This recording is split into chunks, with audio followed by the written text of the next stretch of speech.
ne sont pas de nature à remettre en cause la sincérité de l'ensemble du scrutin. Les procédures de dépouillement ont été effectuées correctement et de manière transparente dans les bureaux de vote observés et les travaux des commissions départementales de recensement des votes ont été bien organisés. La mission suit la compilation des résultats au niveau départemental et national et restera présente au Sénégal jusqu'à la publication des résultats définitifs. Concernant nos observations relatives à la période précédente de vote, l'intervention du Conseil constitutionnel et la convocation par la présidence du corps électoral le 24 mars ont permis de pacifier l'espace politique.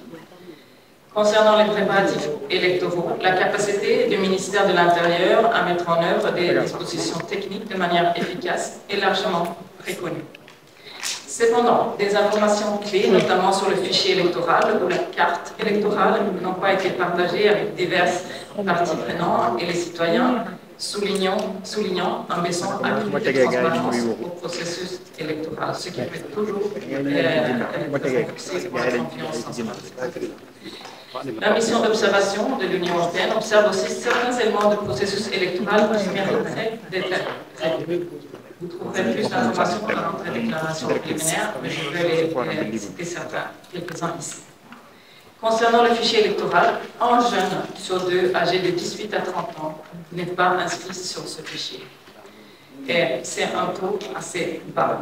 Et vu aussi qu'une des forces de ce pays, c'est sa jeunesse. Et donc voilà, leur possibilité de participer dans les élections devrait être renforcée. Par ailleurs, plus de 40% des cartes d'électeurs issues de la dernière révision des listes électorales n'ont pas pu être délivrées. De plus, certaines informations clés sur le fichier électoral et la carte électorale n'ont pas rendu facilement accessibles dans le processus électoral. Le processus de parrainage, contesté par de nombreux candidats, présente certaines insuffisances qu'il conviendrait à revoir. Cependant, un nombre inédit de 19 candidatures a été validé par rapport aux élections présidentielles précédentes.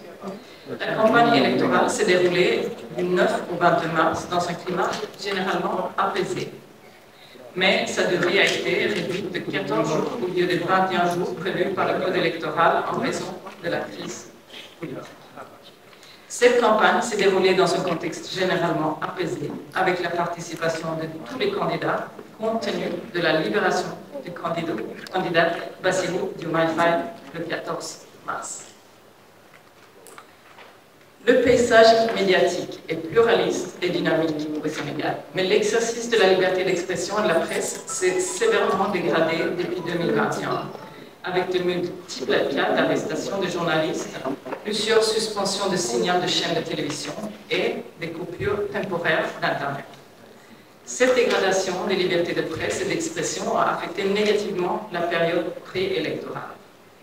En revanche, pendant la période de campagne, nous avons observé que ces libertés ont généralement été respectées. La loi sur la parité de 2010 a eu un effet positif sur la représentation des femmes à l'Assemblée nationale.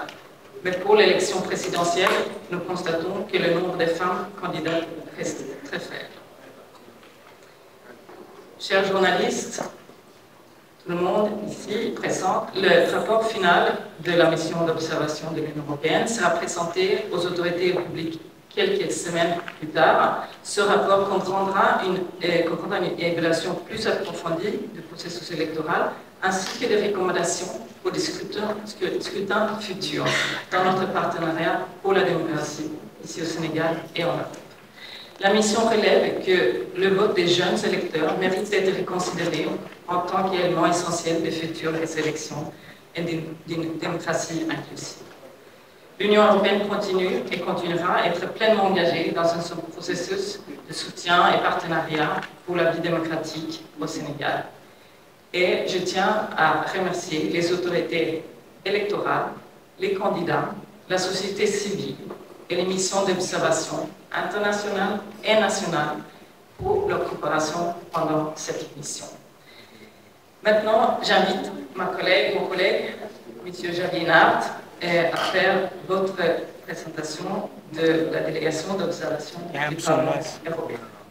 Merci. Merci à toi.